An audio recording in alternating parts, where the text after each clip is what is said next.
Okay. சரி முன்னெல்லாம் spine சர்ஜரிலாம் open தானே சார் பண்ணுவாங்க. இப்போ ஓப்பனுக்கும் எண்டோஸ்கோபிக்கும் என்ன சார் வித்தியாசம்?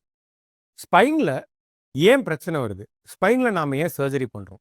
தேய்மானத்தினால வருது. அந்த தேய்மானம், பிரச்சனை, சர்ஜரி எல்லாத்துக்கும் உண்டான மேஜர் காரணம் ஸ்பைனோட மசில்ஸ் வீக்கா இருக்கிறதுனால தான் அடுத்தடுத்த கட்டத்துக்கு போகுது. ஸோ அந்த மசில்ஸை ப்ரிசர்வ் பண்ற மாதிரி ஒரு ட்ரீட்மெண்ட் மொடாலிட்டி கண்டுபிடிக்கணும்னு படிப்படியா மூவ் ஆன் ஆகி தான் எண்டோஸ்கோப்பில வந்து நின்றுக்கோம் நாங்க. அந்த மொடாலிட்டி மசிலை டேமேஜ் பண்ணாம, மசிலோட ஹோல் ஸ்ட்ரென்த்தை டிஸ்டர்ப் பண்ணாம போய் ட்ரீட்மெண்ட் எங்களால எண்டோஸ்கோப்பில பண்ண முடியும். இப்போ பழைய ட்ரீட்மெண்ட் மொடாலிட்டியில நாங்க மசில்ஸை வந்து நகர்த்திட்டு போவோம். பட் நகர்த்திட்டு போனாலும் ஆல்ரெடி வீக்கா இருக்கிற மசில்னால தான் பிரச்சனை வந்திருக்கு. நாங்க நகர்த்திட்டு போகும்போது மக்கள்னால பழைய அளவுக்கு அதுக்கு ஸ்ட்ரென்த் கொடுக்க முடியறதில்ல. அதுக்கு இன்னும் டைம் எடுத்துக்கிறாங்க. Sir sorry to interrupt.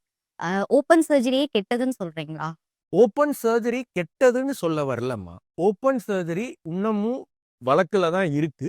50க்கு மேல சர்ஜரிஸ் எங்களால ஓப்பனா தான் பண்ண முடியும். எங்களால ஒரு சில சர்ஜரிஸ் எண்டோஸ்கோப்பினால பண்ண முடியும் போது, அந்த பெனிஃபிட்ட மக்களுக்கு குடுக்கலாம் இல்லையா? அந்த இடத்துல தான் எண்டோஸ்கோப்பி தேவைப்படுது.